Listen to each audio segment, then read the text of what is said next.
안녕하십니까. 플러스 경매 김수경입니다. 저는 부산 울산 경남 지역에서 경매 대행 그리고 경매 교육일을 하고 있습니다.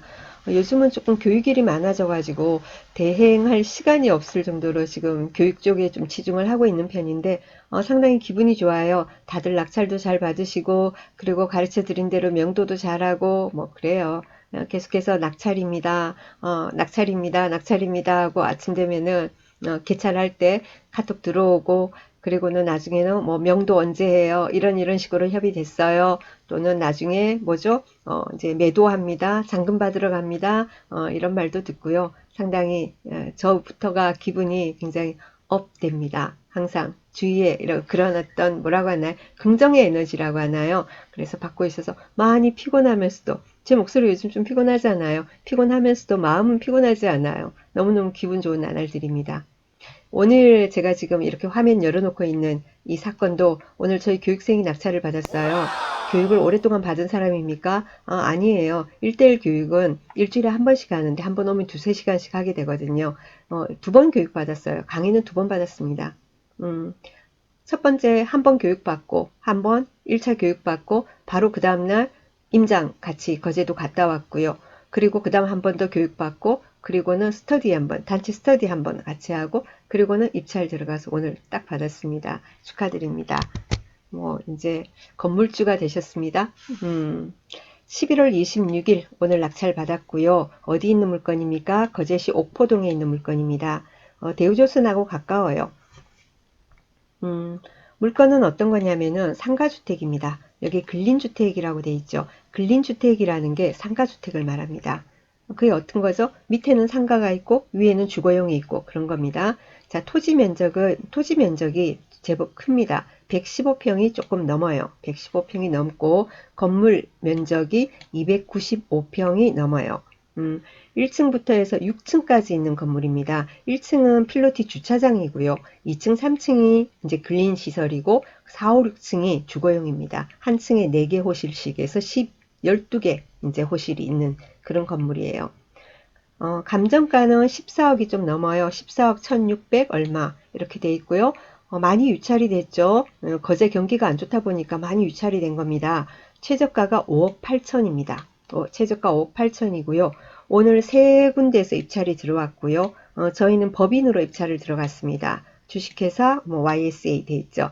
최저가가 5억 8천인데 저희는 6억 8천 990만 원 최저가보다 약 1억 1천 정도 더 쓰게 된 거죠. 2등이 6억 6천 3백 들어왔더라고요. 예상했던 거예요. 5억 8천 이렇게 떨어졌는데 이렇게까지 떨어졌는데 저기 토지 감정만 해도 약 7억이거든요. 토지 가격 밑으로까지 떨어졌는데 이번에는 당연히 낙찰이 될 거라고 저희들 봤습니다. 그러면 얼마를 써야 되느냐? 아파트 같은 경우에는 가격이 나와 있으니까 입찰가 정하기가 상당히 쉽습니다. 그런데 이런 건물 같은 경우에는 늘 머리가 아파요. 심리를 생각할 수밖에 없는 거죠. 그래서 5억 8천이니까 당연히 6억은 넘어요. 6억은 당연히 넘는 거고 받고자 하는 사람은 그러면은 6억 5천은 넘기게 되는 겁니다.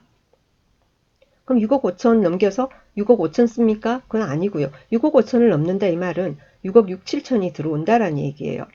그래서 저희들은 6억 8천은 넘긴다라고 했습니다. 그래서 6억 8천, 5, 600 정도 선을 제시를 했거든요. 어떻냐. 그리고 서로 의논을 좋다. 이렇게 됐는데, 저희 교육생 가가지고는 본인이 9라는 숫자를 좋아한답니다. 그래서 6억 8천 990만 원을 썼어요.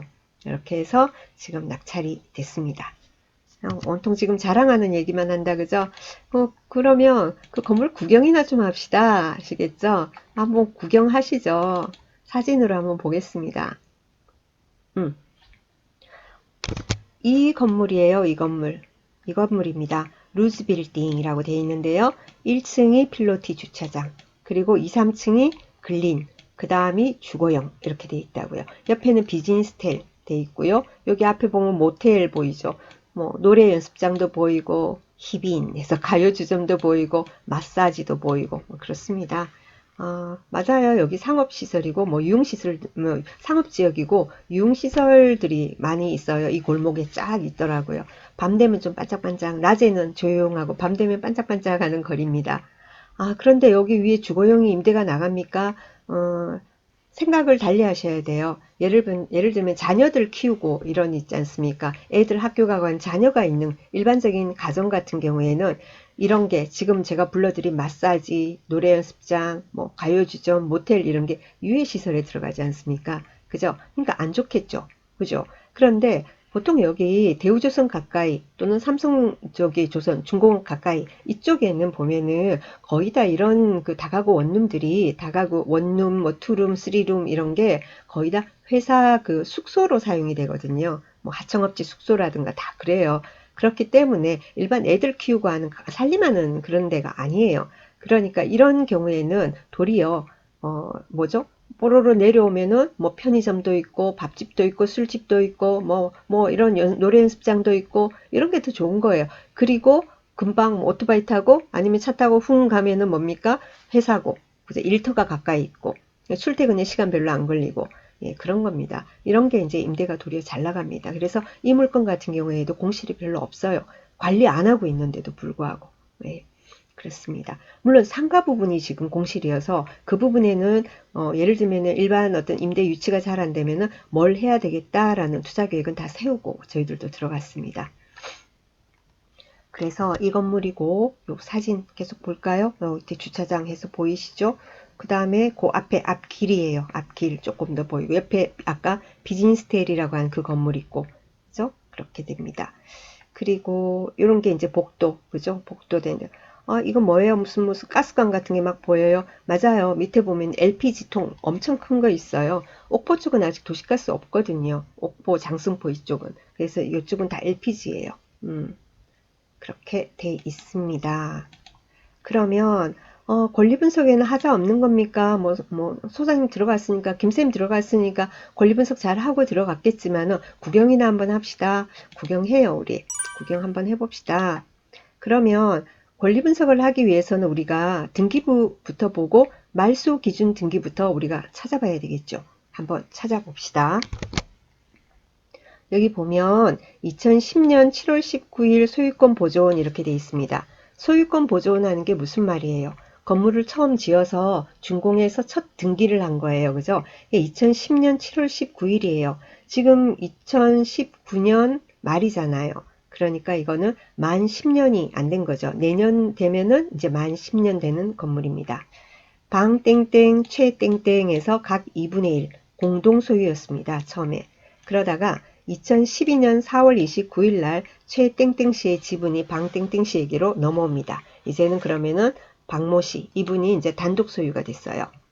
그리고 2014년 12월 17일 날 근저당이 있습니다. 신협에 근저당이 있어요. 6억 5천만 원. 자, 여기가 말소 기준 등기입니다. 2014년 12월 17일 말소 기준 등기예요. 그 다음 밑에 한번 봅시다. 전세권 있고 전세권 있고 주택 임차권 있고 주택 임차권이 뭐죠? 임차권 등기는 주로 뭐죠? 여기도 보면은 뭐가 나와요? 옆에 전입일자 2014년 이렇게 돼 있는데요. 그 살다가 임차인이 계약기간 만료가 된다든지 해서 이제 이사를 나가려고 하는데 소유주가 임차 보증금을 반환을 안 해주는 거예요.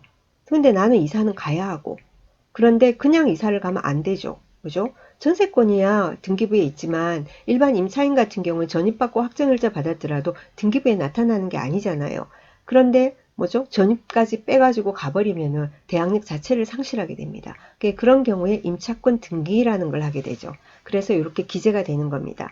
그럼 임차권 등기했는데 그러면 이 효력이 2018년 2월 6일부터입니까? 그건 아니고요. 이거는 이제 임차권을 할 수 없이 등기하는 날짜가 그런데 이 임차인 조 땡땡 씨의 뭡니까? 대항력은 2014년 1월 22일 전입한 날, 이 날짜부터 확정이 빨라도요, 전입한 날짜, 요 날짜 기준으로 대항력이 이제 유지가 되는 겁니다. 이사를 가더라도. 그리고 이 사람이 보면은 밑에 보면은 강제 경매를 이제 신청했어요. 임차인 같은 경우에는 바로 임대차 보증금을 못 받았다고 해서 바로 경매 신청을 못 하죠. 임대차 반환 소송을 해서 승소해서 그 판결을 가지고 경매를 신청하는 겁니다. 그래서 이게 강제 경매거든요. 그렇게 되고 그 밑에도 또 주택임차권이 또 있고요. 또 밑에도 주택임차권 있고 그 다음에 뭐냐면은 또 위에 신협이 있었죠. 근저당. 신협에서 또 임의경매가 들어왔고 그렇습니다. 강제경매도 들어오고 임의경매도 들어오고 뭐 그렇습니다. 건물은 보면은 아파트는 여러분의 등기부가 하나로 돼 있죠. 토지 등기부 따로, 건물 등기부 따로 아니잖아요. 물론 가끔은 토지 별도 등기가 있는 경우도 있지만은 대지권이 정리가 안 돼가지고 그런 경우도 있지만 하나잖아요. 그런데 이런 건물, 단독주택 이런 거는 건물 등기부도 있고 토지 등기부도 있죠. 그럼 임차인에 대한 임차인을 논할 때는 임차인은 건물 등기부 기준으로 하거든요. 그래서 아까 제가 건물 등기부만을 본 겁니다. 지금 말소 기준 등기가 2014년 12월 17일이에요. 그러면은 이런 건물들 보면은 임차인이 막 수십 명씩 되는 거 막 있잖아요. 수십 명 되고 이러면은 아 머리 아파 이러고는 그냥 지나가는 경우 아 패스 하는 경우인데 그러지 마세요. 하나하나 따져보면은 할 수 있어요 여러분도. 그래서 우리 같이 한번 해보려고 합니다. 그래서 말소기준 등기를 지금 찾은 겁니다. 말소기준 등기가 2014년 12월 17일. 그럼 여기는 상가 임차인도 있고 주택 임차인도 있거든요. 일단은 그럼 주택 임차인부터 우리가 해보도록 할게요. 자, 주택 임차인 같은 경우에 2014년 12월 17일 기준으로 볼 때 소액 임차인 최우선 변제를 받을 수 있는 범위는 보증금 4,500만 원 이하일 때 1,500만 원까지 받을 수 있습니다. 2014년 12월 17일 기준으로 해서 소액 임차인 최우선 변제를 받을 수 있는 범위는 보증금 4,500만 원 이하일 때 1,500만 원까지. 자, 그러면은 한번 따져보도록 하겠습니다. 임차인들 한번 볼까요? 임차인 많아서 이게 좀 길어요. 자, 일단 보겠습니다. 일단 볼게요. 여기 이거는 제가 나중에 좀 이따 보고요. 여기 보면 점포는 빼고요. 주거용 보겠습니다. 주거용. 자, 김땡땡씨 같은 경우에 전입일이 2016년 8월 22일. 2014년 12월 27일이었잖아요. 늦잖아요. 그래서 대항력이 없습니다.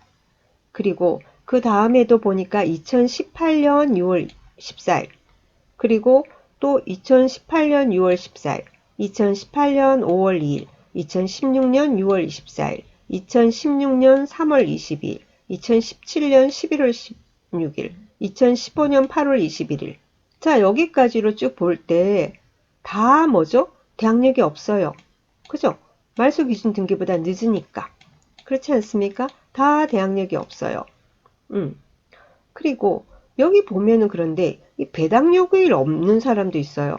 배당 요구일이 없으면 소액 임차인 최우선 변제 범위에 들어가더라도 배당 없어요. 배당 자체가 없습니다. 그리고 배당 요구를 했더라도 배당 요구 종기일 이후에 했으면은 그것도 배당이 없습니다. 또 뭐죠? 전입 자체가 경매 개시결정 등기 이후에 들어온 거, 그것도 안 되는 거예요. 자, 소액 임차인 최우선 변제 범위에 보증금이 들어간다 하더라도 배당 요구가 없으면은 당연히 배당이 없습니다. 그리고 또 두 번째 뭐라고요? 두 번째, 그 배당 요구를 했더라도 배당 요구 종기일 이후에 했으면은 안 돼요. 그리고 전입을 했다 하더라도 최우선 변제를 받으려면은 확정은 필요 없지만 전입은 해야 하잖아요. 근데 그 전입이 경매 개시결정 등기 이후라면은 배당이 없습니다. 그래서 그 세 가지를 잘 보셔야 합니다. 여기 보면은 배당 요구 종기일이 8월 6일이에요. 2018년 8월 6일입니다. 그럼 여기 있는 사람 하나하나 볼까요? 첫 번째 501호 이 사람 같은 경우에는 2016년 8월 20일 보증금 300만 원이래요. 주거 임차인 같은 경우에는 환산을 하지가 않죠. 차임은 따지지 않습니다. 보증금 금액만 보게 되는 거죠. 300만 원이니까 당연히 소액 임차인이죠. 그죠? 이 사람이 확정은 안 받았다 하더라도 소액 임차인 최우선 변제는 확정은 관계없다 했습니다. 배당 요구만 제대로 했다면 저기를 300만 원을 받을 수 있겠죠. 그런데 없어요. 배당금이 없어요. 왜냐하면 배당 요구를 안 했으니까. 그 다음에 503호 볼까요? 503호 보니까 2018년 6월 14일 대항력은 없는데 보증금 역시 500만 원입니다. 그죠? 500만 원이에요. 그리고 확정 6월 19일 받았고 배당 요구일 6월 19일. 그죠? 제대로 했습니다. 제대로 했어요. 그리고 500만 원이니까 최우선 변제 500은 받을 수 있겠어요. 이 사람은. 그죠? 최우선 변제로 해가지고는 소액임차인 최우선 변제에서 500을 받을 수 있겠어요. 그 다음에 401호 보겠습니다. 401호를 보니까 이 사람도 뭐죠? 전입일상 대항력은 없는 거고 확정 받았고 배당 요구일이 6월 15일이에요. 제대로 했어요. 보증금은 500이래요. 역시 소액임차인 최우선 변제. 그죠? 그래서 이 사람도 최우선 변제 500을 받을 수 있겠어요. 이 두 사람은. 이 두 사람 같은 경우에는 명도하기가 상당히 쉽겠다. 그죠? 그렇잖아요. 그죠? 이 사람들이 배당을 받기 위해서는 나중에 배당일에 법원 가서 이제 배당을 받게 되는데 그냥 몸만 떨렁떨렁 간다고 해서 받는 게 아니잖아요. 뭘 가져가야 돼요?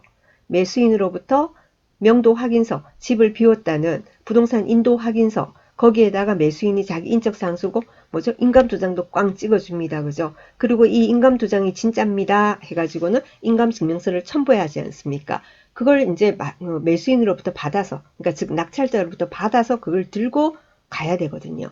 그럼 그걸 들고 가기 위해서 우리가 집을 비우세요. 비우면 우리가 드릴게요. 이렇게 될 거 아니에요. 예, 그렇고 이 사람 다 받을 거니까 문제될 게 없어요. 그 다음 볼까요? 그 다음이 문제예요. 이 사람은 그러니까 8천만 원이래요. 8천만 원이면 소액임차인이 아니잖아요. 그럼 어떻게 해요, 이 사람? 그죠? 이 사람 어떻게 해요? 최우선 변제 없어요. 그럼 확정이 언제예요? 뭐 있잖아요. 근데 확정이 늦어도 이 확정은 또 2015년 왜 이렇게 2015년 11월 24일 돼 있네요. 2015년 11월 24일. 나 지금 봐야 되겠지만 전입이 있고 확정이 있다고 합시다. 그럼 어느 날 기준으로 대항력을 따져요? 전입 날짜 기준으로 따지게 됩니다. 그래서 2015년 하더라 2015년이 아니에요. 그래서 나중에 요거는 그 배당 순위는 들어갈 수 있어요. 배당 순위, 그러니까는 배당 순위에 들어간다는 건 뭐냐면은 확정을 받으면은 이 임차권이 있지 않습니까? 준 물권화 된다고 해요. 물권화 돼서 우선 변제권이 생긴다고 하죠. 그래서 그 순서에 의해서 나중에 배당표를 보면서 설명드릴게요. 잘 모르시는 분들은. 일단은 최우선 변제는 없습니다. 그런데 위에서 받고 해서 날짜 순서를 따져서 돈이 있는 것 같으면 자기한테 올 수도 있고 돈이 없으면 못 받을 수도 있고 그런 겁니다. 그 다음 604호 한번 볼까요? 604호도 7천만 원이에요. 아이고, 이 사람도 역시 소액임차인이 안 되는 거죠. 요 위에 사람하고 똑같은 케이스입니다. 그 밑에도 역시 마찬가지예요. 그 다음에 볼까요? 404호 한번 볼까요? 404호는 보니까 2017년에서 역시 뭐 날짜상 선순위는 아니고 전입은 했고 그 다음에 배당 요구했고 그리고는 500만 원이래요. 500만 원. 500만 원이니까 이 사람도 소액임차인 최우선 변제를 받을 수 있겠다. 그죠? 그렇게 됩니다. 그리고요. 그 다음에 주거용에서 2015년 8월 21일 5천만 원이에요. 5천만 원 안 되잖아요. 수익임차인 최우선 변제 4,500만 원까지죠. 자, 이런 식으로 한 사람 한 사람을 계속해서 따져보면 되는 겁니다. 그죠? 그래서 이게 조금 기니까 제가 오늘은 여기까지 영상 끊고요. 그리고는 내일 이어서 이제 한 사람 한 사람 더 분석하고 또 상가 임대차 임차인들 분석하고 이것까지 한번 해보도록 하겠습니다. 자, 오늘 여기까지 하겠습니다. 감사합니다.